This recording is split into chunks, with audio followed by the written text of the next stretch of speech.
এখন আর বাইরে বাজার থেকে অস্বাস্থ্যকর খাজা কিনে না খেয়ে হাতের কাছে থাকা মাত্র ২টি উপকরণ ব্যবহার করে বাড়িতেই ঝটপট বানিয়ে নিতে পারবে মুচমুচে রসালো খাজা। এই খাজাগুলো খেতে অসম্ভব মজার হয় আর একবার আর বানিয়ে একদম বেশ কিন্তু কিছুদিন সংরক্ষণ ক্রিস্পি করেও রেখে মুচমুচে দিতে হয়ে যায়। পারবে, খারাপ হবার কোনো ভয় থাকে না। চলো তাহলে রেসিপিটা কিভাবে বানালাম তোমাদের সঙ্গে শেয়ার করি। আসসালামু আলাইকুম এভরিওয়ান, কেমন আছো সবাই? আশা করছি আল্লাহর রহমতে তোমরা সকলে ভালো আছো, সুস্থ আছো। খাজা বানানোর জন্য প্রথমে এখানে একটা বোলের মধ্যে একটা বাটি মেপে আমি ১ বাটি ময়দা নিয়ে নিচ্ছি। আর অবশ্যই এখানে ময়দাটাই ব্যবহার করতে হবে, খাজা বানানোর জন্য আটা ব্যবহার করলে কিন্তু হবে না। স্বাদ মতো নুন দিয়ে দিচ্ছি। খুব ভালোভাবে মিশে নেবার পর অল্প অল্প করে পানি অ্যাড করে এখানে একটা সেমি সফট ডো বানিয়ে নিতে হবে। খুব বেশি শক্ত করেও ডোটাকে মেখে নিলে হবে না, আবার অনেক বেশি নরম করেও ডোটাকে মেখে নিলে হবে না। ঠিক যেভাবে আমরা রুটি পরোটার জন্য ডো মেখে নিই তেমনভাবেই ডোটাকে এখানে তৈরি করে নিতে হবে। দেখতেই পাচ্ছ বন্ধুরা, এখানে অল্প অল্প করে পানি অ্যাড করে খুব সুন্দরভাবে একটা সেমি সফট আমি ডো বানিয়ে নিয়েছি। এবার ডোটাকে কম করে 10 মিনিটের মতো রেস্টে রেখে দেবো। চলো ততক্ষণে খাজার জন্য একটা চিনির শিরা তৈরি করে নিই। এদিকে চুলায় একটা প্যান বসিয়ে দিয়েছি আর দিয়ে দিচ্ছি একটা বাটি মেপে ১ বাটি চিনি আর দিয়ে দিচ্ছি ১ বাটি পানি। সুন্দর একটা ফ্লেভারের জন্য ২টা এলাচের মুখ একটু ফাটিয়ে দিয়েছি, ভালোভাবে নেড়েচেড়ে মিশিয়ে নিচ্ছি। আর দিয়ে দিচ্ছি এখানে ৩ থেকে ৪ ফোঁটার মতো অরেঞ্জ ফুড কালার। এটা সম্পূর্ণ অপশনাল, যদি ইচ্ছা যায় অ্যাড করবে, নাহলে স্কিপ করতে পারো। এটা অ্যাড করলে জাস্ট খাজাটা দেখতে সুন্দর লাগে, কালারটা অনেক বেশি সুন্দর লাগে, আর কিছুই না। এখানে চিনিটা ভালোভাবে মেল্ট হয়ে যাওয়ার পর ৫ থেকে ৬ মিনিট সময় নিয়ে চিনি শিরাটাকে খুব ভালোভাবে ফুটিয়ে নিয়েছি। আর ১ তার বিশিষ্ট এখানে চিনির শিরা আমার তৈরি করে নিতে হবে। চুলোর ফ্লেমটাকে অফ করার আগে কিছুটা পরিমাণ আমি এখানে লেবু রস অ্যাড করছি। লেবু রসটা অ্যাড করলে চিনির শিরাটা ঠান্ডা হয়ে যাবার পর জমাট বেঁধে যাবে না। খুব ভালোভাবে নেড়েচেড়ে মিশিয়ে নেবার পর চুলোর ফ্লেমটাকে অফ করে একটা বোলের মধ্যে শিরাটাকে ঢেলে নিচ্ছি।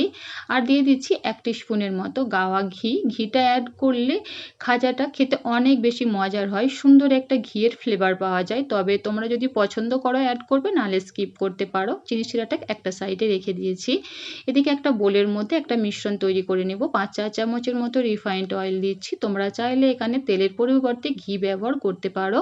আর দিয়ে দিচ্ছি ৩ চা চামচ ময়দা, তবে কর্নফ্লাওয়ার হাতের কাছে থাকলে অবশ্যই কর্নফ্লাওয়ারটাই ব্যবহার করার চেষ্টা করবে। এতে খাজাগুলো অনেক বেশি মুচমুচে আর খাস্তা হবে, অসংখ্য লেয়ারেরও সৃষ্টি হবে।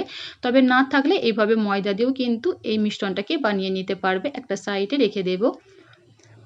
আর এদিকে যে ১০ মিনিটের মতো আমি ময়দাটাকে রেস্টে রেখেছিলাম, বেশ কিছুটা কিন্তু সফট হয়ে গেছে। আবারও খুব ভালোভাবে একটু মেখে নেবার পর ছোট ছোট করে লেচি কেটে নিচ্ছি।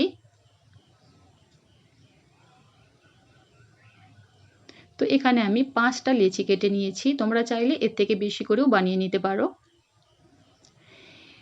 এবারে একটা লেচি নিয়ে আমি রুটি বেলে নিচ্ছি। সামান্য একটু ময়দা ছিটিয়ে দিচ্ছি রুটিটা বেলবার সুবিধার জন্য। দেখতেই পাচ্ছ বন্ধুরা, এখানে রুটিটাকে কিন্তু পাতলা করে বেলে নিতে হবে যতটা সম্ভব।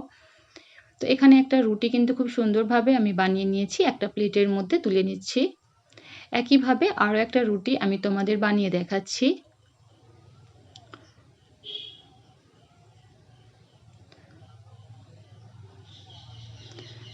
তো দেখতেই পাচ্ছ বন্ধুরা, এখানে প্রতিটা রুটিই কিন্তু খুব সুন্দরভাবে একটার পর একটা আমি বানিয়ে নিচ্ছি।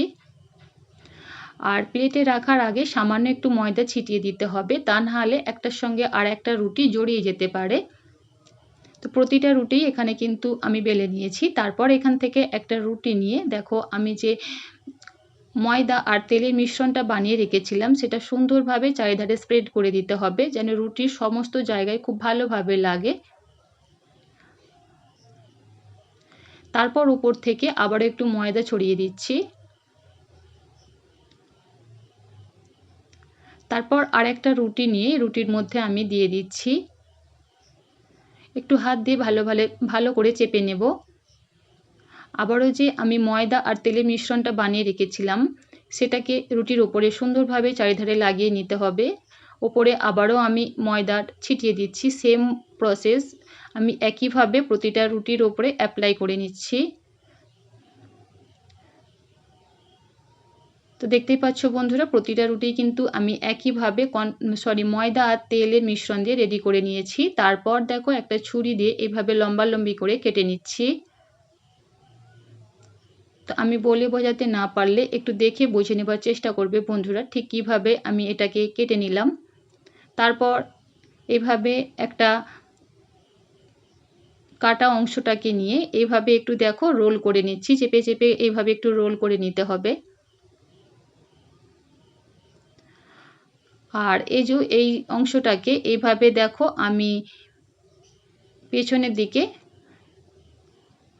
মুড়ে দিচ্ছি। তো প্লিজ বন্ধুরা, আমি বলে বোঝাতে না পারলে একটু দেখে বোঝে নেবার চেষ্টা করবে ঠিক কিভাবে এটা আমি বানিয়ে নিলাম।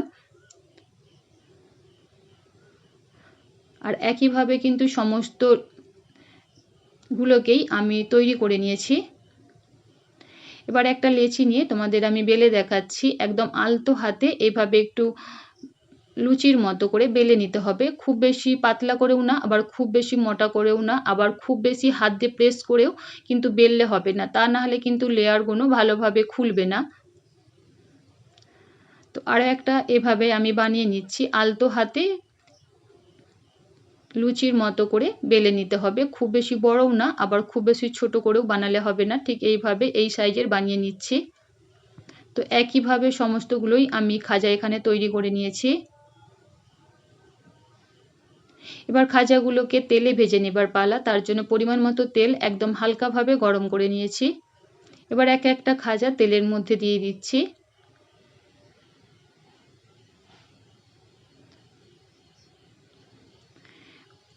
খাজাগুলো যখন তেলের উপরে ভেসে উঠবে তখনই কিন্তু একটু নেড়ে চেড়ে ভেজে নিতে হবে।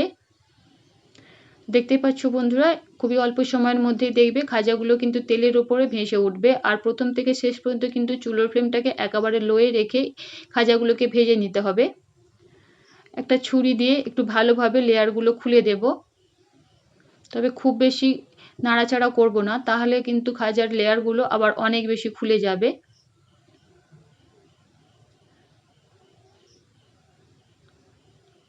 তো এখানে কিন্তু খাজাগুলো সুন্দর একটা কালার চলে এসেছে, এর থেকে বেশি কিন্তু আর কালার করব না। এবার আমি তেল ঝরিয়ে তুলে নিচ্ছি, ভালোভাবে যতটা সম্ভব তেলটাকে ঝরিয়ে নিতে হবে। তুলে নেবার সাথে সাথে যে আমি চিনির শিরাটা বানিয়ে রেখেছিলাম সেটা কিন্তু একদম হালকা উষ্ণ গরম থাকতে হবে। আর এইভাবে খাজাটাকে দিয়ে জাস্ট এপিট ওপিট করেই সাথে সাথেই কিন্তু চিনির শিরা দিয়ে তুলে নিতে হবে, কোনোভাবেই কিন্তু এখানে রাখা যাবে না, তা না হলে খাজাগুলো একদম অনেক বেশি নরম হয়ে যাবে। তো প্রতিটা খাজাই একইভাবে চিনির শিরার মধ্যে কোট করে জাস্ট সাথে সাথেই আমি তুলে নিচ্ছি। তো একইভাবে সমস্ত খাজাগুলোই আমি খুব সুন্দরভাবে চিনির শিরার মধ্যে কোট করে নিয়েছি। তো দেখতেই পাচ্ছ বন্ধুরা, এখানে খাজাগুলো বানানো কতটা বেশি সহজ হয়েছে আর অসংখ্য লেয়ারের সৃষ্টি হয়েছে। খাজাগুলো দেখতে কিন্তু অনেক বেশি সুন্দর আর খেতেও অনেক বেশি মজার হয় বন্ধুরা। দেখতেই পাচ্ছ, আওয়াজ শুনেই মনে হচ্ছে অনেক বেশি ক্রিস্পি আর মুচমুচে হয়েছে। আজকের রেসিপি কেমন লাগলো অবশ্যই কমেন্ট করে